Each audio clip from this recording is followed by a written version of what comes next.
কোনো এক মসজিদের অজুখানায় লেখা ছিল, মানুষের হক মেরে তুমি যদি গিয়ে সিজদায় পড়ে জান্নাত খোঁজো তাহলে কোনো লাভ হবে না।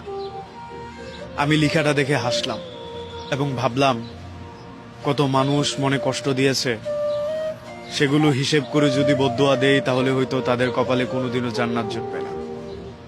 জেনে না জেনে হয়তো আমিও মানুষের মনে কষ্ট দিয়েছি, কিন্তু যারা আমাকে ছেড়ে গিয়েছে কিংবা ঠকিয়ে দিয়েছে তাদের কাছে শক্ত পুক্ত কোনো প্রমাণ ছিল না, যেই কারণে আমাকে কষ্ট দিতে পারে, আমাকে দুঃখ দিতে পারে, আমাকে কান্না করাতে পারে। জীবন এমনই, তবুও আমরা জীবন ভালোবাসি, জীবনকে উদযাপন করি, এই জীবনকে আমরা লালন করি। মানুষ আমাদেরকে কষ্ট দেয়, দুঃখ দেয়, কিছু কিছু জায়গা থেকে আমরা হেসে চলে আসি, আর কিছু দুঃখের কষ্ট আমরা বুকে জমিয়ে চলে আসি।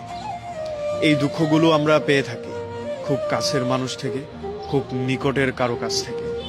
এই দুঃখগুলোর কোনো বহিঃপ্রকাশ হয় না, না এই দুঃখগুলো প্রকাশ করা যায়। আচ্ছা, যারা কষ্ট দেয়, যারা প্রতিশ্রুতি ভঙ্গ করে, যারা অপমান করে, তারা কি ভালো থাকে খুব, বা তারা একেবারেই নিখুঁত, তাদের জীবনে কোনো দাগ নেই, না কোনো কষ্ট নেই? মানুষ মানুষকে কষ্ট দেয় কি করে সেটা ভাবলেই আমার অবাক লাগে। মানুষ জানে কষ্ট দিলে আমি ভেঙে যাব, আমি এই কষ্টটা নিতে পারবো না, এই কষ্টের ওজন আমি বহন করতে পারবো না।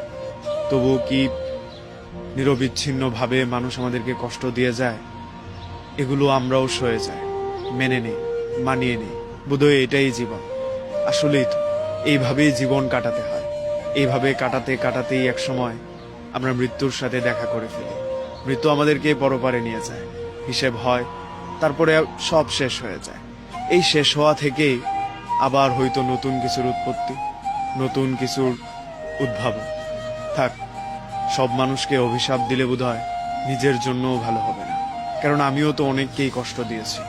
তবুও মানুষ কষ্ট পাবে জানার পরেও এভাবে কষ্ট না দিলেও পারে, কষ্ট হয়, তবুও মানুষ এই কষ্টটাই বারবার দিয়ে যায়।